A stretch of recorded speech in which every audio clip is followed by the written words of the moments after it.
sometimes, O ta malanga ke ka kai tai milahi. like we want them to get their lives together. O ta fe ma na mo ui ke fa ma o po le. That we want you to find your destiny. Ma fe ma ke a ke ta mo a te wa ke te ko. We want people to find their ducks, as it were. O ta fe ma ke na tolu a ka kai ke na wa ke me na fai. To get your ducks in a row in life and make a life out of it. O no ma o ke fai no mo ui ke ma wai ho mo ui. But God was showing me people who cannot even find where their ducks are. Kana hata mo fa ha i me te au siu ke fakatahataha o fai na kai. Mo no fa ni ta ke mai no le fa to no alu mo ia be. These were people who don't even know how to get it together. Ko fai te kai ko ni na ina na to ke fa ma ko ni na to. And they need a supernatural miracle, not another clever word. O na fe mai na to ia ke ala mai ia ma no ta fa na to la o tua ka ke pa le o mari. And as I was laying on the floor weeping, God was showing me pictures of broken men and women. Pero te me na to ai ko ia ta ni ha na to fa ha me ke te o fa ta ta ka ta me mo fi ni ma be no ro to la me. And all the time I'm thinking how stupid this is. Ko ia na fa ka o ko ki mi fa se sere na. Nobody's preaching. The pastor said, let's sing another song. They sung another song. I went to the bathroom again. I washed my face again. Then I came back and he said, here he is again. And I felt perfect and ready to preach. And the second he gave me the microphone, you know what happened? I burst out crying. Fell on my knees, crying my heart out. And probably 5 minutes later, 5 minutes, again, we were in one of the roughest cities and roughest towns in America, San Bernardino. We were in San Bernardino. In a very, very rough part of town.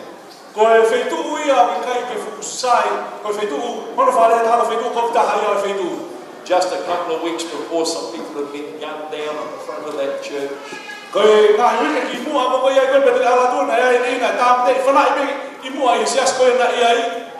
And while I was on the floor weeping my heart out, all of a sudden the Holy Spirit spoke to me. He said, stop crying, now's the time to preach. Get up and preach, white boy. And you know what? I stood up and I looked up. And as I looked up, about 15 gang members walked in the back of that church to totally tear the place apart.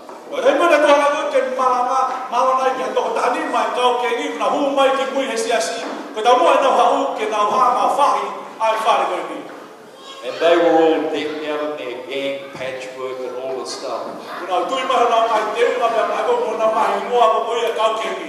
they were expecting to see somebody preaching the gospel. But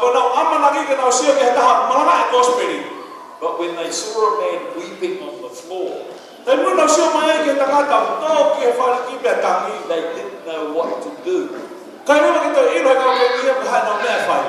And so they're standing there looking like this. Then I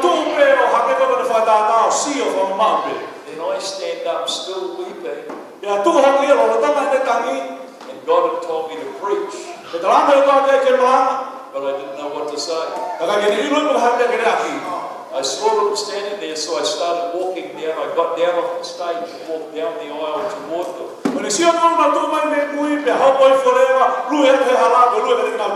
When I got right up to them, the Holy Spirit gave me just one sentence to say to the guy who was at the front.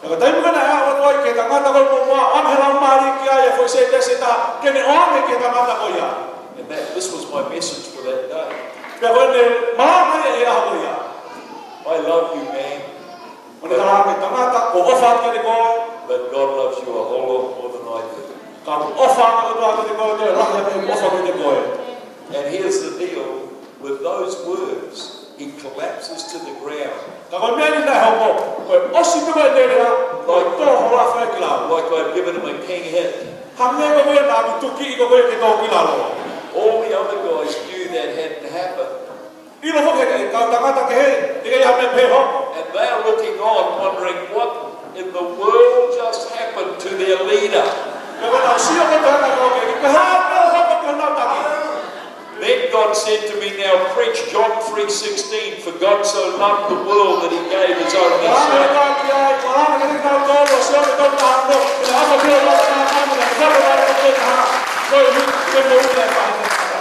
Do you know, I never wept another tear in that service, but I'll tell you right now, the angels in heaven rejoiced because at the end of that service, every gang member came and surrendered their lives to Christ.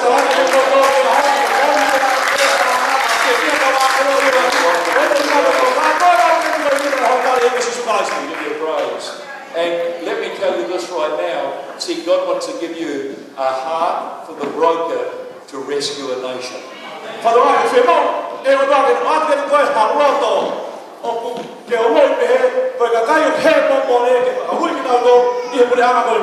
And we can't play church any longer. God wants to light a fire on the inside of us.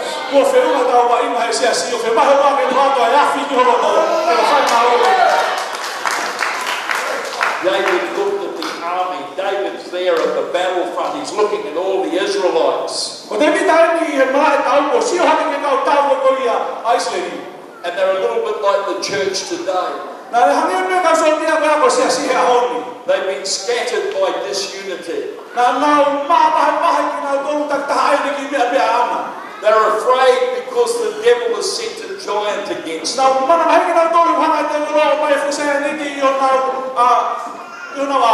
The church today is so intimidated by what the devil has said about us and pulled us down.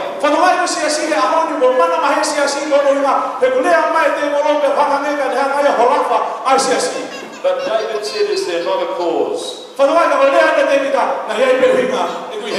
And friends, I want to say to you today, there's a cause right now, and it's called Jesus Christ. You can't tell me that God suspended his own son between heaven and earth and suspended him there so we could just have a good life.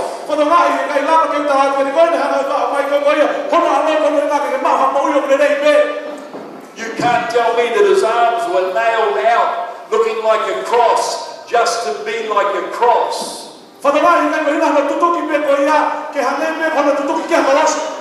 Jesus' arms were extended that day so he could embrace all of humanity. All of your families. All of your loved ones. Every Tongan in New Zealand and beyond. Jesus hung suspended between man and God so he could restore our relationship with the Father.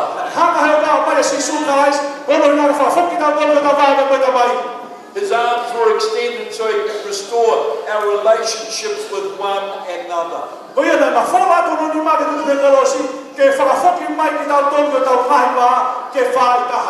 That's what the cross is about.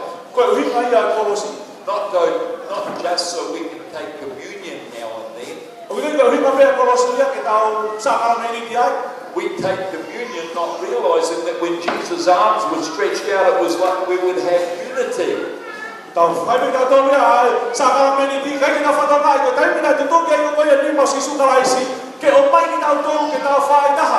Every single time you read the Bible and you read about unity, there's a revival that follows.